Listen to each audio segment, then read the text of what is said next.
आपका नाम? मेरा नाम है डॉक्टर अनीता जौहरी। आप कहाँ की रहने वाली है?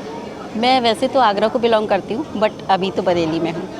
आपको सहयोग करते हुए कितना समय हो गया? मुझे लगभग 15-16 साल हो गया। 15-16 साल के जी। सहयोग के अभ्यास से आपको क्या लाभ हुए? मुझे व्यक्तिगत रूप से परिवार में भी बहुत लाभ हुआ, और जिसको मैंने बताया वो मेरा अपना अनुभव है कि सहयोग आपका जीवन पलट देता है, आपके तनाव को क्षण भर में दूर कर देता है, यदि आपको विश्वास है तब। आपके अनुभव से श्री माता जी कौन है? मेरे अनुभव से श्री माता जी एक अद्भुत शक्ति हैं। आपका श्री माता जी के साथ में क्या संबंध है?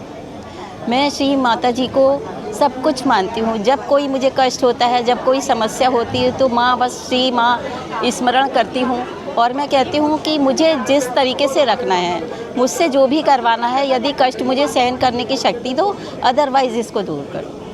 सहयोग सीखने के लिए हमें कितना समय और कितना पैसा खर्च करना पड़ता है? सहयोग सीखने के लिए हमें समय तो देना पड़ेगा, उसको समझने के लिए हमारे पास जितनी समझदारी होगी, अपनी जितनी जल्दी उसको ग्रास्प करना चाहेंगे, वो उतनी जल्दी है। जैसे एक रोटी का कौड़ तोड़ा हमें मुंह तक ले जाना है, भूख हमारी तभी मिटेगी। हमें तोड़ना पड़ेगा, हमें मुंह तक ले जाना पड़ेगा, चबाना पड़ेगा, तब वो डाइजेस्ट करेंगे, तब हमें एनर्जी मिलेगी। ऐसे ही माता श्री का नाम स्मरण करना पड़ेगा। हमारे केंद्र पर लोकल सभी शहरों में केंद्र है, वहाँ जाना पड़ेगा, उसकी जानकारी लेनी पड़ेगी। अदरवाइज़ अब तो मोबाइल इतना मीडिया के युग में पॉपुलर हो गया, आप उसमें सर्च करिए और सहज को थोड़ा थोड़ा सीखना शुरू करिए। उसको क्लिष्ट यदि आप समझेंगे तो कभी भी नहीं समझ पाएंगे। और इसको सीखने के लिए कितने पैसे खर्च करने पड़ते हैं? अरे बहुत अच्छी सी बात पूछी आपने। सहज योग सीखने के लिए हमें ये कोई कोचिंग नहीं है, ये कोई इंस्टीट्यूट ऐसा वाला नहीं है जहाँ हमें भरपूर पैसा देना हो। लक्ष्मी, सरस्वती और काली की कृपा है कि यहाँ पर बिना किसी एक भी पैसा खर्च किए हुए, बिना रुपया पैसा खर्च करते हुए अपार सुख और शांति मिलती है। आप व्यक्तिगत रूप से किस फील्ड से संबंधित हैं? मैं व्यक्तिगत रूप से संगीत से जुड़ी हुई हूँ। सहयोग शुरू करने के बाद आपके खुद के संगीत के अभ्यास में या उसकी समझ में क्या फ़र्क पड़ा? संगीत मेरा थोड़ा पारिवारिक ऐसी समस्या रही। मेरी मदर इन लॉ थी, वो 10-12 साल तक ब्रेन हेमरेज और पैरालाइज रहीं, तो मेरे पास समय कॉलेज में मैं थी head of the department music में, माता श्री की कृपा से। तो उसके बाद में माँ को देखने का, सासू माँ को देखने का मुझे ड्यूटी थी और वो मेरा दायित्व था। प्रेम से उन्होंने अच्छे समय में हमारा साथ दिया, तो वो समय भी हमें उनके साथ में खुश होकर काटना था।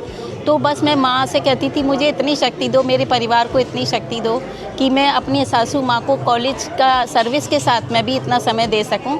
तो बस बीच में कभी कभी मोबाइल में देख लिया था। मेरी एक विद्यार्थी थी, एक रोचक प्रसंस्मरण याद आ रहा है, सीमा नाम था, बोली मैम आप सहयोग में चलो और सारा कुछ सब कुछ हो जाएगा। मैंने कहा नहीं भाई, मैं नहीं जाऊँगी।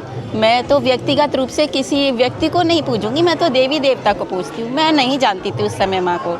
फिर मैंने जो है, उसने कहा नहीं मैम आप एक बार करो। मैंने कहा नहीं भाई, कॉलेज से आके मेरे पास इतना समय नहीं होता कि मैं अपनी बूढ़ी सास को देखूं या फिर मैं सहज के लिए समय निकालूं। लेकिन इत्तेफाक की बात है, एक बार मुझे उसी दिन सपने में दिखाई दिया कि उसकी बेटी आई है और वो कह रही है कि अरे मौसी आप जाओ, मैं घर पर बैठी हूँ।